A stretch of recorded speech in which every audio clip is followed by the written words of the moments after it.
بسم اللہ الرحمن الرحیم۔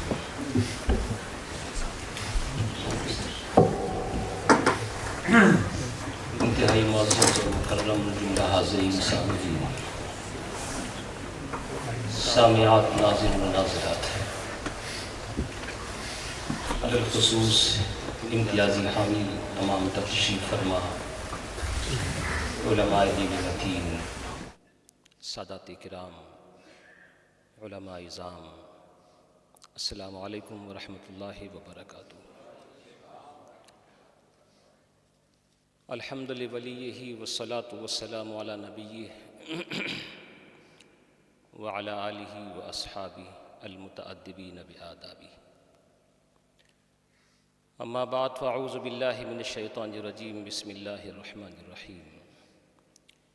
ان الذین یبایعونک انما یبایعون اللہ ید اللہ فوق ایدیہم، وإذا قال جل وعلا في مقام آخر ان اولیاؤہ الا المتقون۔ صدق اللہ العظیم وصدق رسولہ النبی الامین الکریم، ونحن علی ذلک لمن الشاہدین والشاکرین، والحمد للہ رب العالمین۔ یا سید السادات جئتک قاصدا ارجو رداک واحتمی بحماک، یا اکرم الثقلین ویا کنز الورا جد لی بجودک واردنی برداک۔ اعوذ باللہ من الشیطان الرجیم۔ ان اللہ وملائکتہ یصلون علی النبی یا ایہا الذین آمنوا صلوا علیہ وسلموا تسلیما۔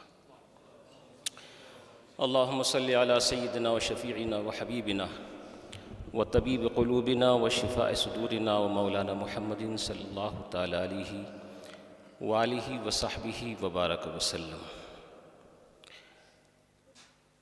اس بابرکت محفل کے انعقاد پر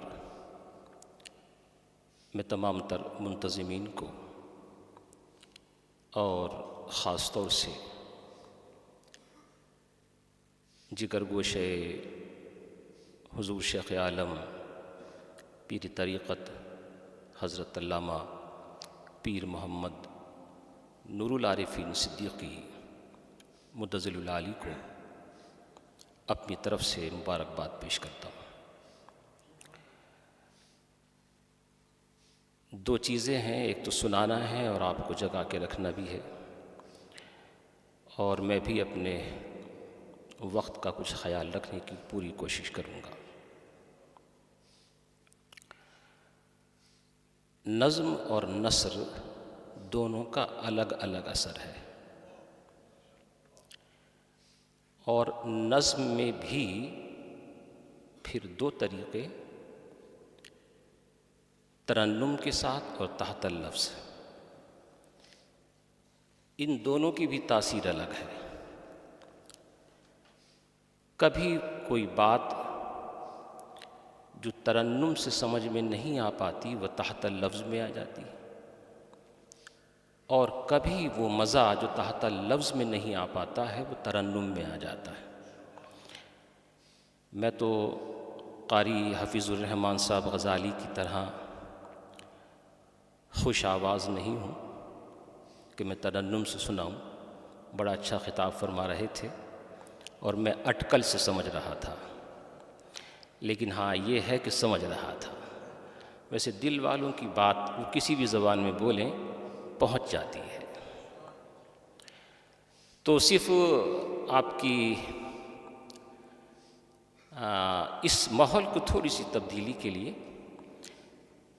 تبرک حاصل کرنے کے لیے چند شعر میں پیش کیے دیتا ہوں۔ بارہا آپ نے سنے ہوں گے، شعبان کا مہینہ ہے، شب برات قریب ہے، سنتے ہیں کہ محشر میں صرف ان کی رسائی ہے، سنتے ہیں کہ محشر میں صرف ان کی رسائی ہے، گر ان کی رسائی ہے لو جب تو بنائی ہے، گر ان کی رسائی ہے لو جب تو بنائی ہے، مچلا ہے کہ رحمت نے امید بندھائی ہے، مچلا ہے کہ رحمت نے امید بندھائی ہے، کیا بات تیری مجرم کیا بات بنائی ہے، کیا بات تیری مجرم کیا بات بنائی ہے، سب نے صف محشر میں للکار دیا ہم کو، اے بے کسوں کے آقا اب تیری دہائی ہے، اے بے کسوں کے آقا اب تیری دہائی ہے، اے دل یہ سلگنا کیا جلنا ہے تو جل بھی اٹھ، اے دل یہ سلگنا کیا جلنا ہے تو جل بھی اٹھ، دم گھٹنے لگا ظالم کیا دھونی رمائی ہے، دم گھٹنے لگا ظالم کیا دھونی رمائی ہے، مجرم کو نہ شرماؤ احباب کفن ڈھک دو، مجرم کو نہ شرماؤ احباب کفن ڈھک دو، منہ دیکھ کے کیا ہوگا پردے میں بھلائی ہے، منہ دیکھ کے کیا ہوگا پردے میں بھلائی ہے، اے عشق تیرے صدقے جلنے سے چھٹے سستے، جو آگ بجھا دے گی وہ آگ لگائی ہے، طیبہ نہ صحیح افضل مکہ ہی بڑا زاہد، ہم عشق کے بندے ہیں کیوں بات بڑھائی ہے، ہم عشق کے بندے ہیں کیوں بات بڑھائی ہے، مطلع میں یہ شک کیا تھا، شک تو تھا ہی نہیں، یہ تجاہل عارفانہ کے طور پہ فرمایا تھا، مطلع میں یہ شک کیا تھا، واللہ رضا واللہ صرف ان کی رسائی ہے، صرف ان کی رسائی ہے، صرف ان کی رسائی ہے، صرف ان کی رسائی ہے۔ میں صرف ایک سوال کے جواب کو دے کر کے آپ سے رخصت ہوں گا۔ سوشل میڈیا کا زمانہ ہے، فتنہ گھر گھر پہنچ چکا ہے۔ ایک سوال یہ بھی ہے کہ مرید، کیونکہ پیر صاحب کا عرس ہے نا، اہل ارادت بیٹھے ہوئے ہیں اور محبت سے بیٹھے ہوئے ہیں، اللہ آپ سب کو سلامت رکھے۔ اور میں یہاں کھڑا ہو کر کے جب تقریر کر رہا ہوں تو مجھے یاد آ رہا ہے وہ منظر بھی کہ کسی وقت حضرت شیخ عالم یہاں تشریف فرما تھے اور مجھے بھی ان کے سامنے 5 منٹ دیے گئے تھے۔ یہ ان کی کرم فرمائی تھی، بہت سارے آپ کے گواہ موجود ہیں یہاں اس بات کے کہ بریڈ فورڈ میں جو مدرسے کا انعقاد ہوا تو ان کی کرم تھی، کرم نوازی تھی اور ان کا بڑا پن تھا یہ، تو انہوں نے بھرے مجمع میں بہت سارے علماء تشریف فرما تھے، یہ اعلان کر دیا کہ اس مدرسے کی جو تعلیمی انتظام ہے یا تدریسی انتظام ہے وہ میرا نام لیا کہ یہ کریں گے، اور میں حیران، اس کے بعد پھر کسی سے کہا بھی کہ جاؤ دکھائیے کہ کس طرح سے۔ بہرحال اس کے بعد میں نے کسی طور سے حضرت سے معذرت چاہی اپنی ذمہ داریوں کی بنا پر، لیکن یہ ان کی کرم نوازی تھی۔ سوال یہ ہوتا ہے کہ مرید ہونے کی ضرورت کیا ہے؟ کیوں مرید ہوتے ہیں؟ وجہ کیا ہے؟ مرشد قرآن ہے، وہ سامنے ہے، پڑھو اس کو اور ہدایت حاصل کر لو۔ اگر اس سے بھی نہ مل سکے تو پھر احادیث۔ یہ تمہیں مرشد بنانے کی ضرورت کیوں پڑتی ہے؟ پیر کا فائدہ کیا ہے؟ یہ دامن سے بند جانے کا مطلب کیا ہے؟ اور اس کی ضرورت کیا ہے اور کیوں ہے؟ بس اسی سوال کے جواب کے لیے میں آپ کے سامنے حاضر ہوا ہوں۔ تھوڑی سی دیر کے لیے میں تاریخ، اسلام کی تاریخ کے کچھ اوراق کو آپ کے سامنے پلٹنا چاہتا ہوں۔ سن 6 ہجری ہے۔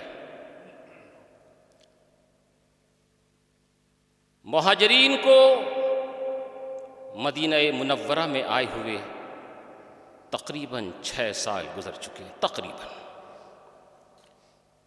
بار بار مکے کی یاد آتی ہے، کبھی کبھی تو مکے کی گلیوں کو یاد کر کے رونے لگتے ہیں۔ کیوں نہ روئیں؟ آپ لوگوں میں سے بہت سارے لوگ عمرہ اور حج کے لیے جا چکے ہوں گے، لیکن جب کر کے آتے ہیں تو دوبارہ جانے کا جی چاہتا ہے کہ نہیں؟ حالانکہ تم مکے کے نہیں ہو، تم برطانیہ کے رہنے والے ہو، ہند و پاک سے تمہارا تعلق ہے۔ وہ تو وہیں پیدا ہوئے تھے، انہوں نے تو مکے کی گلیاں دیکھی تھی، جب ان کی آنکھ کھلتی تھی تو خانہ کعبہ پہ نظر جاتی تھی، لیکن اب تقریباً 6 سال گزر چکے ہیں دیکھے ہوئے۔ دل رو رہا ہے کب دیکھنا میسر آئے، روح تڑپ رہی ہے خانہ کعبہ کا دیدار کب نصیب ہوگا؟ اتنے ہی میں اللہ کے نبی صلی اللہ علیہ وسلم نے خوشخبری سنائی، ان قریب دیدار کعبہ مقدسہ کے لیے ہم لوگ جائیں گے۔ فرحت مسرت کروٹیں لینے لگی، دل خوش ہو گئے، آنکھوں سے خوشیوں کے آنسو بہنے لگے۔ ذوالقعدہ کا مہینہ ہے، سن 6 ہجری ہے۔ اللہ کے نبی صلی اللہ علیہ وسلم نے مدینہ منورہ سے خانہ کعبہ کی طرف جانے کا ارادہ فرمایا، 1400 لوگ ساتھ میں ہیں۔ جب مقام ذوالحلیفہ پر پہنچے، جو مدینے والوں کے لیے میقات ہے، جو ابیار علی کے نام سے بھی مشہور ہے، وہاں سے مکہ تقریباً 433 کلومیٹر ہے اور مدینے سے وہ صرف 14 کلومیٹر ہے۔ مقام ذوالحلیفہ پہ جا کر کے اللہ کے نبی صلی اللہ علیہ وسلم نے احرام باندھا اور نماز پڑھی اور اپنی پیاری اونٹنی قصوہ کے اوپر کھڑے ہو کر کے لبیک کہی۔ پتہ چل گیا کہ احرام باندھ لیا گیا ہے، عمرے کی تیاریاں ہیں۔ کچھ لوگ اس کو قصوہ کہتے ہیں، صحیح لفظ قصوہ ہے۔ یہ عدبہ اور قصوہ اہل تحقیق کے یہاں ایک ہی اونٹنی کے 2 نام ہیں۔ ضمناً اس بات کو عرض کر دوں، میرے نبی کو چاہنے والے صرف تم ہی نہیں ہو، کائنات کا ذرہ ذرہ میرے نبی کے قدم ناز پہ جان کو قربان کرنے کے لیے ہمیشہ تیار رہتا ہے۔ جس کو تم اونٹنی سمجھ رہے ہو نا، یہ اونٹنی، میں اس کی طرف جانا نہیں چاہتا، بات کسی اور طرف نکل جائے گی، مگر جب اللہ کے رسول صلی اللہ علیہ وسلم کا وصال ہوا نا، تاریخ اس بات کی گواہ ہے کہ اس اونٹنی نے کھانا پینا چھوڑ دیا تھا۔ اتنا رو رہی تھی کہ روتے روتے اس کی بینائی ختم ہو گئی۔ صدیق اکبر نے اس کی آنکھوں کے پر پٹی کو باندھ دیا۔ 1 مہینے تک نہ کھایا نہ پیا، یہاں تک کہ 1 مہینے کے بعد اس کا انتقال ہو گیا۔ 14 سال کی اس کی عمر تھی۔ یہی عدبہ یا قصوہ، یہ اللہ کے نبی صلی اللہ علیہ وسلم نے ایک دن حدیث بیان فرمائی اور آپ نے ارشاد فرمایا، جب حشر کا میدان ہوگا تو حضرت صالح علیہ الصلاۃ والتسلیم اپنی اونٹنی کے اوپر بیٹھ کر کے حشر کے میدان میں تشریف لائیں گے۔ ایک صحابی عرض کرتے ہیں، یا رسول اللہ اذن ترکب العدبہ، رسول جب حضرت نوح علیہ السلام اپنی اونٹنے پہ آئیں گے، آپ عدبہ کے اوپر آئیں گے، قصوہ کے اوپر آئیں گے؟ آپ نے فرمایا نہیں، اس اونٹنی پہ تو اس دن میری بیٹی بیٹھے گی، فاطمہ الزہرا پردے کے ساتھ جائیں گی، اور جنت کی ایک اونٹنی کے اوپر بلال اذان دیتے ہوں گے، اور جب وہ یہ کہیں گے اشہد ان لا الہ الا اللہ، اور جب بولیں گے اشہد ان محمد رسول اللہ، تمام تر انبیاء و مرسلین کہیں گے آج یہ نعرہ صرف امت محمدیہ کا نہیں، ہم سارے نبیوں اور رسولوں کا بھی ہے، ہمارے بھی نبی وہی ہے، ہمارے بھی رسول وہی ہے۔ قصوہ کے اوپر کھڑے ہو کر کے آپ نے لبیک کہی۔ یہ 1400 ہمراہیوں کا سلسلہ اور یہ قافلہ اب مکہ معظمہ کی طرف جانے لگا۔ جب حدیبیہ کے مقام کے اوپر پہنچے، اونٹنی بیٹھ گئی۔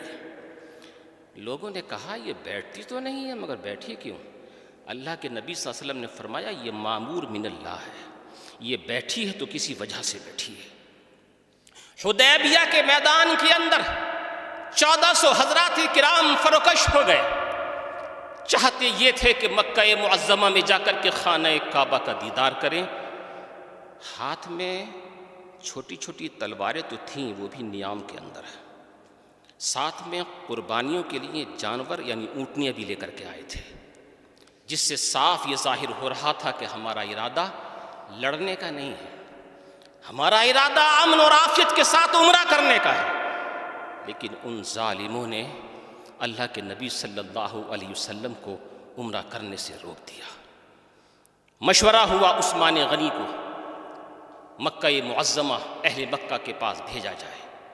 عثمان غنی گئے، ان کے چچا زاد بھائی ابان نے یہ کہا عثمان تمہارے لیے بڑا اچھا موقع ہے، بہت اچھا موقع ہے، تم عمرہ کر لو، حضرت عثمان غنی رضی اللہ تعالیٰ نے جواب ارشاد فرمایا تھا، حضرت جناب والا میرے چچا کے بیٹے، ہمارے ایک حضرت ہیں، توجہ دیجئے گا، فرمایا ہمارے ایک حضرت ہیں، جب تک وہ کچھ نہیں کرتے ہیں ہم بھی نہیں کرتے، اگر طواف کرنا ہے تو پہلے وہ کریں گے پھر ہم کریں گے۔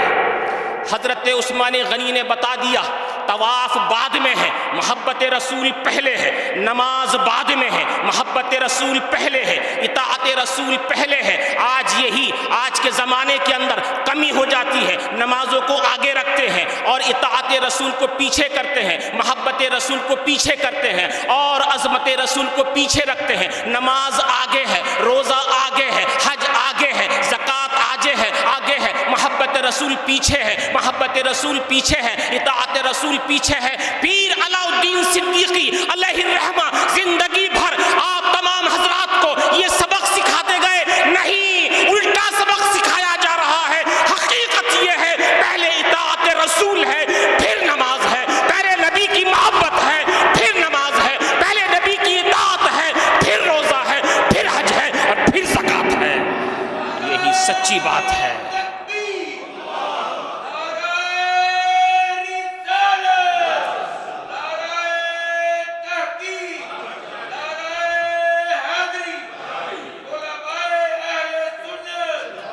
آپ نے برجستہ کہہ دیا تھا ما کنت لافعل حتی یطوف بہ رسول اللہ، یہ مجھ سے نہیں ہو سکتا کہ میں طواف کر لوں اور میرا نبی طواف نہ کرے۔ ادھر مشہور ہو گیا عثمان غنی شہید کر دیے گئے، اپنے موضوع کی طرف آ رہا ہوں، ادھر یہ مشہور ہو گیا عثمان غنی شہید کر دیے گئے، اللہ کے نبی صلی اللہ علیہ وسلم کے لیے اب ضروری ہو گیا تھا، حالانکہ یہ افواہ تھی، افواہ پھیلا دی گئی، عثمان غنی کو وہاں پر روک لیا گیا، ان کو شہید کر دیا گیا۔ جبرائیل امین نازل ہوتے ہیں، حضرت فاروق اعظم اللہ کے نبی صلی اللہ علیہ وسلم کے حکم سے تمام تر ان 1400 صحابہ کرام کے سامنے تشریف لائے اور سب کے سامنے آ کر کے یہ کہا اِنَّ روح القدس نزل، جبرائیل امین نازل ہوئے، وَأَمَرَ بِالْبَيْعَةِ، اور انہوں نے نازل ہو کر کے بیعت کا حکم دیا ہے، فَخْرُجُوا عَلَى اسْمِ اللَّهِ، تو اللہ کا نام لے کر کے نکل جاؤ، وَبَايِعُوا، اور اللہ کے رسول کے دستے پاک پر بیعت کر لو۔ جوق در جوق آئے، بیعت شروع ہو گئی، کائنات کی یہ اس طرح کی پہلی بیعت ہے، یہیں سے بیعت کرنے والوں یہیں سے بیعت شروع ہوئی ہے، سوال کرنے والوں یہیں سے بیعت شروع ہوئی ہے، جس کو قرآن بھی بولتا ہے اور احادیث بھی بیان کرتی ہے۔ اب سوال کرنے والوں ذرا اس پہ سوال کریے گا، قرآن مجید کے اندر اس کا ذکر کیا گیا، بیعت ہوئی۔ اب یہاں ضمناً ایک بات، یہ بڑے بڑے علماء کرام یہاں تشریف فرما ہیں، ہم ان کے صحیح ہیں، اللہ رب تبارک و تعالیٰ برطانیہ کے ان علماء کو سلامت رکھے، ہندوستان و پاکستان کے اندر بنگلہ دیش اور دیگر حضرات کرام وہاں تشریف فرما ہیں، لیکن ہمارے علماء برطانیہ کے اندر جو موجود ہیں وہ آپ سب کے لیے ایک اللہ کا انعام عظیم ہے، اللہ کا، خاص طور سے یہ حضرات کرام جن کے 40 سال یہاں پر دین کی خدمت کرتے ہوئے گزر گئے، ان علماء کرام کو دیکھ کر کے ایک بات یاد آ رہی اور میں آپ کی توجہ چاہتا ہوں۔ امام اہل سنت اعلیٰ حضرت فاضل بریلوی رضی اللہ تعالیٰ عنہ نے فتاوی رضویہ ہے، فتاوی رضویہ کی جلد 11 ہے، جلد 11 کے اندر ایک جملہ ارشاد فرمایا، اگر آپ توجہ سے سن رہے ہیں تو میں اس جملے کو آپ کے سامنے پیش کرنے کی سعادت حاصل کروں گا۔ حضرت امام اہل سنت رضی اللہ تعالیٰ فرماتے ہیں، سنو جی، کائنات کے اندر، پوری کائنات کے اندر سب سے بڑا پیر جو ہے اس کا نام محمد الرسول اللہ ہے، اور جو سب سے بڑا مرید ہے اس کا نام ابوبکر صدیق ہے۔ یہ بیعت کا سلسلہ شروع ہوا اور اس کے بعد صحابہ کرام سے لے کر کے یہ چلتا ہوا بزرگان دین کے ذریعے۔ اب یہ بزرگان دین کے جو نام ہے نا، ان میں بھی برکتیں ہیں۔ دیکھو میں اشرفی سلسلے کا ہے، ہمارے مجدد صاحب بڑا پیار اور بڑی محبت فرمائے، سلامت رکھے اللہ، یہ اچھی طرح سے جانتے ہیں۔ میں سرکار کلا سے مرید ہوں، ان کے پیر و مرشد اعلیٰ حضرت شیخ المشائخ سید علی حسین اشرفی میاں، ان کا سلسلہ حضرت مخدوم سمنانی غوث العالم سلطان سید اشرف جہانگیر سمنانی قدس سرہ النورانی سے ہے۔ اب یہ اسی سوال کے جواب کی طرف میں آ رہا ہوں۔ حضرت مخدوم سمنانی جہاں جہاں گئے ہیں وہاں وہاں انہی کی زبان میں ایک کتاب لکھ کے آئے ہیں، قرآن کا ترجمہ بھی کیا ہے، بہت ساری کتابیں لکھی ہیں۔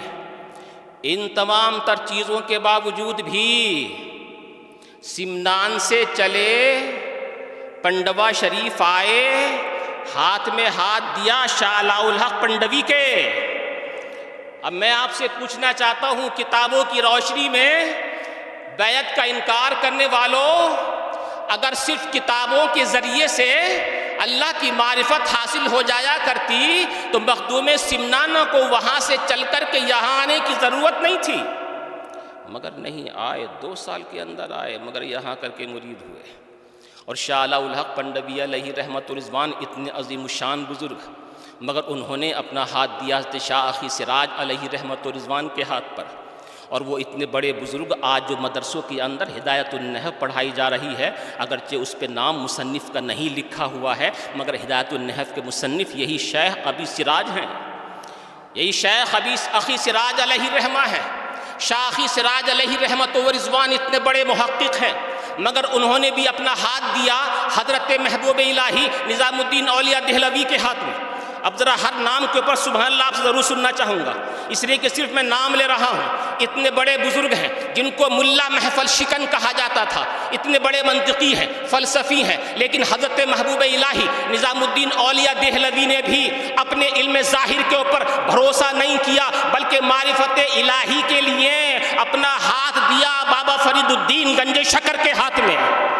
اور بابا فرید الدین گنج شکر رحمت اللہ تعالی علیہ نے بھی اپنا ہاتھ دیا قطب الدین بختیار کاکی کے ہاتھ میں، اور قطب الدین بختیار کاکی نے بھی اپنا ہاتھ دیا خواجہ خواجگاں عطا مصطفیٰ سلطان خواجہ معین الدین چشتی اجمیری سنجری کے ہاتھ میں۔ اور یہ عظیم بزرگ دیکھو، اب ذرا نام دیکھتے جائیے گا کیسے کیسے بزرگ ہیں، مگر معرفت الہی کے لیے، وصول اللہ کے لیے کسی کے اندر کسی نہ کسی کے ہاتھ میں ہاتھ دے رہے ہیں۔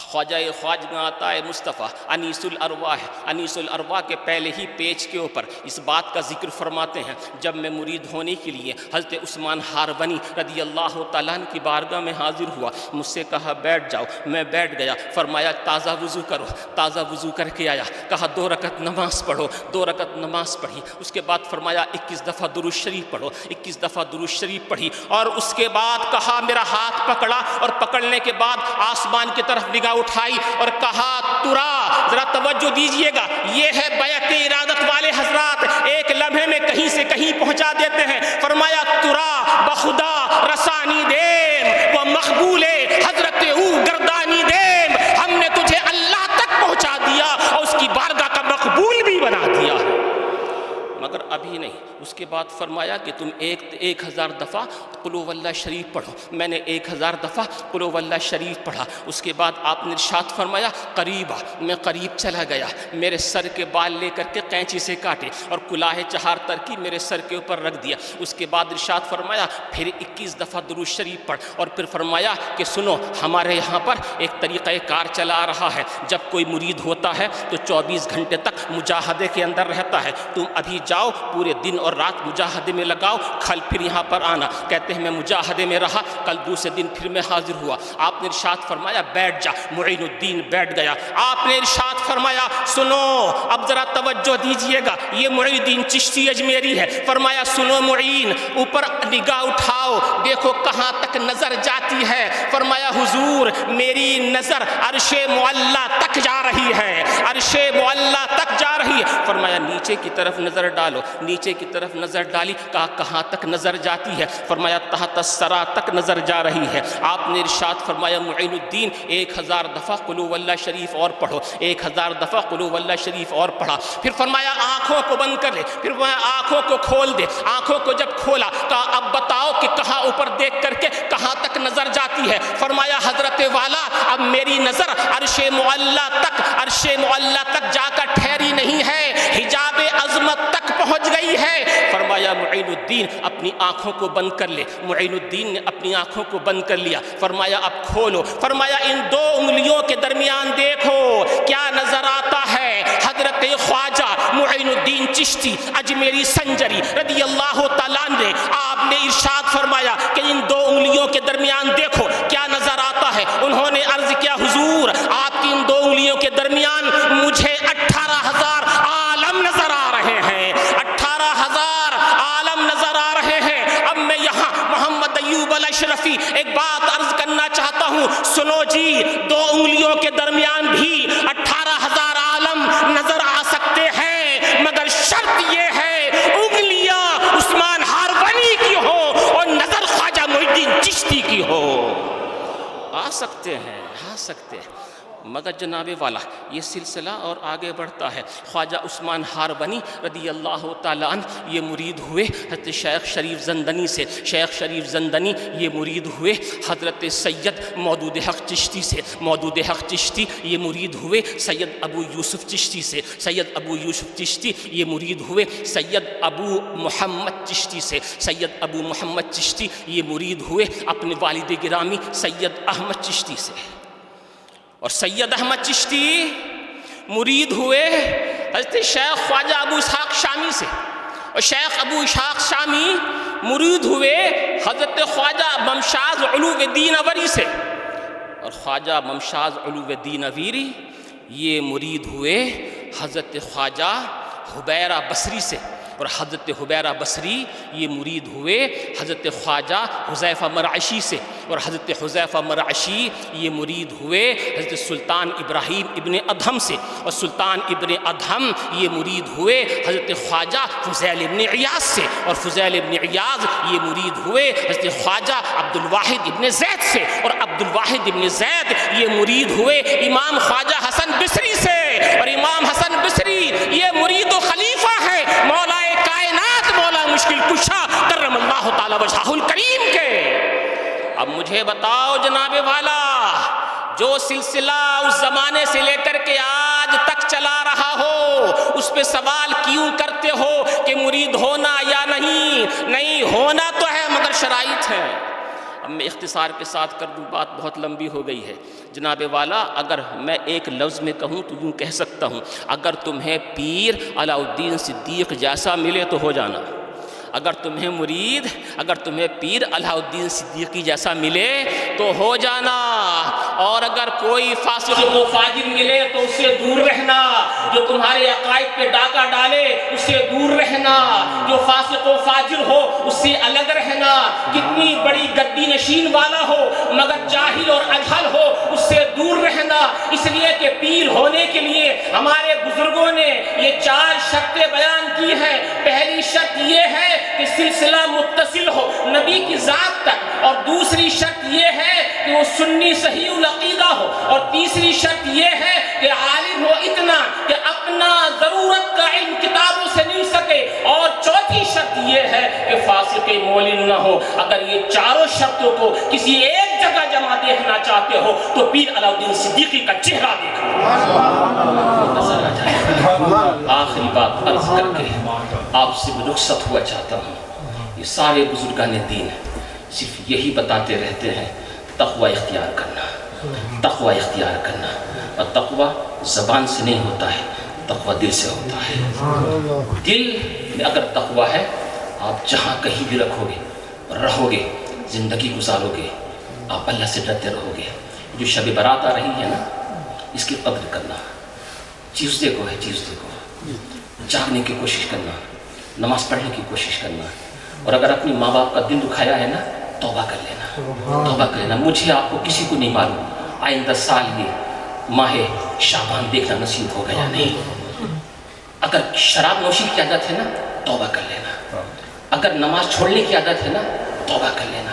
عہد کر لینا اسی شب برات پہ, آئندہ کبھی نماز نہیں چھوڑوں گا, آئندہ کبھی جھوٹ نہیں بولوں گا, آئندہ کبھی ماں اور باپ کا دل نہیں دکھاؤں گا, آئندہ کبھی شراب کو ہاتھ نہیں لگاؤں گا. اگر تم نے یہ عہد کر لیا اور کرنے کے بعد اس پہ عمل پیرا بھی ہوئے, یقین جان لینا اللہ نے تمہاری شب برات کو اپنی بارگاہ میں قبول کر لیا ہے. اللہ تعالیٰ مجھے آپ کو سب کو شریعت مطابق کے پاس عطا فرمائے. یہ قصہ لطیفہ بنا تمام ہے, جو کچھ بیان ہوا وہ آغاز باب تھا. السلام علیکم ورحمۃ اللہ وبرکاتہ.